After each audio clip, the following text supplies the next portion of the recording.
சூரியன் புதன் சனியோட சேருவாங்க. அந்த சனியோட சேர சொல்ல பார்த்தீங்கன்னா 3 கிரகங்கள் ஒன்றாவும், ஒரு பள்ளி வளாகத்துக்கு ஒரு பிரச்சனாவும், ஒரு இடத்துல எரியதை பற்றின எரியதையும் நம்ம பார்க்க போகிறோம். எல்லையோட பகுதியில் ஒரு இடத்துல பிரச்சனை வரும்.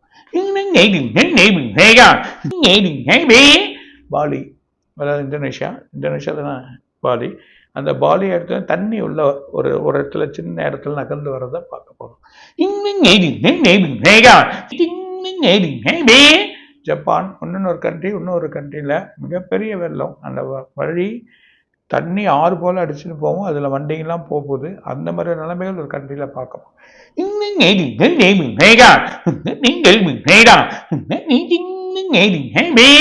பிப்ரவரி 18 நார்த்தில் பெரிய மழைகள் இருக்கு, ரொம்ப கேர்ஃபுல்லாக இருக்கும்.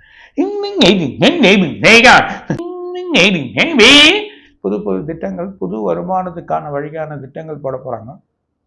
அந்த திட்டங்களை இப்போ வருமான வரி குறைச்சாலும் அதில் சில மாற்றங்கள் ஏற்பட்டு அதுக்கான வழிகள் வரும். ஆனால் நிறைய வருமானத்தை எதிர்பார்க்குறாங்க. ஆனால் கவர்மெண்ட் கொஞ்சம் ப்ராப்ளங்கள் தான் ஃபேஸ் பண்ணி தான் ஆகணும். ஆனால் இந்த தடவை எப்படியாவது அதுக்கான வழி பண்ணிடுவாங்க. மிகப்பெரிய பட்டியலில் இருக்கக்கூடிய பெரிய பணக்காரர் இருக்கவருக்கு திரும்பி ஒன்று பிரச்சனை.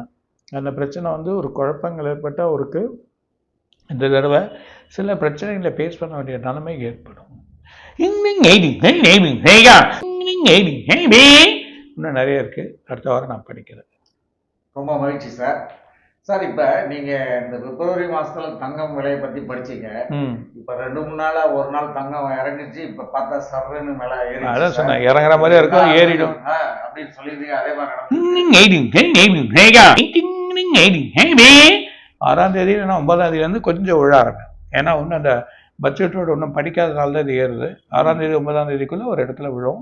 ஆனாலும் கோல்டு ரைஸ் ஆகிறதுக்கு நிறைய வாய்ப்பு இருந்தாலும் இப்போ நிறைய இன்வெஸ்ட் பண்ணால் கொஞ்சம் கேர்ஃபுல்லாக இருக்கும்.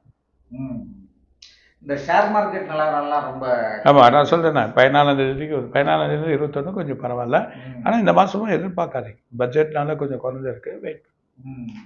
அமெரிக்காவில் இந்தியர்கள் அந்த சட்டவிரோதமாக தங்கியிருந்தவங்க எல்லாரையும் ராணுவ விமானத்தில் கொண்டு வந்து விட்டுட்டு போயிட்டாங்க. இதே மாதிரி ஒவ்வொரு நாட்டு சட்டவிரோதமாக தங்கியிருந்தவங்களுக்கும் ட்ரம்ப் அவங்கவுங்க நாட்டுக்கு அனுப்ப சொல்லிட்டாரு. இதனால இப்போ நம்ம அமெரிக்காவில் நம்ம நிரந்தர பணியில் இருக்கிற நம்முடைய இந்தியர்களுக்கு ஏதாவது பாதிப்பு வருமா என்ன சார்? அந்த விசா சரியா இருக்கவங்களுக்கு பிரச்சனை இல்லை, சில இடத்துல பணி நீக்கங்கள் வரும், நீக்கமாகி வெளியே வந்துடுவாங்க, அந்த மாதிரி நிலைமையும் வந்துடும்.